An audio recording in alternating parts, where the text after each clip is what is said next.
Deputeti Qarku Dibra Gronmalaj ka rikthyer pas shumë vitesh zyrat e deputetit në zonat elektorale nga ku është zgjedhur për të qenë në kontakt të vazhdueshëm me qytetarët e bashkive Mate Klos. Deputeti Malaj ka hapur 2 zyra pritje, ku njëra është vendosur pranë nën prefekturës Mat në qytetin e Burrelit, si dhe tjetra pranë postës shqiptare në qytetin e Klosit. Deputeti Gronmalaj tha se qëllimi i hapjes së zyrave pritëse për qytetarët është që deputeti të jetë sa më afër tyre për të gjitha shqetësimet dhe problemet që kanë. Ai shtoi se të këto 2 zyra do të qëndroj staf gjithë javës, ndërsa një ditë në javë do të jetë vetë për të pritur qytetarët.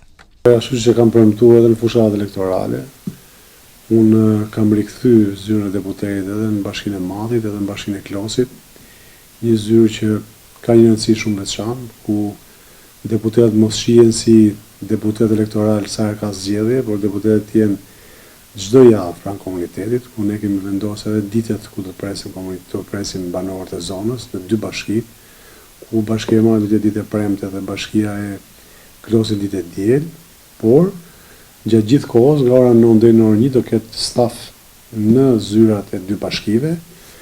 për të marrë edhe problematikat e njerëzve, shqetësimet, por edhe për të komunikuar me deputetin mbi ato halle probleme që ka zona. Pra atë çka thamë më parë, ne bëm realitet për të pas një zyrë deputeti në bashki, ku janë hapë edhe në Bashkinë e Peshkopis, do të hapën edhe në Bashkinë e Buqizës, siç janë hapë në Bashkinë e Madhe dhe në Bashkinë e Klosit.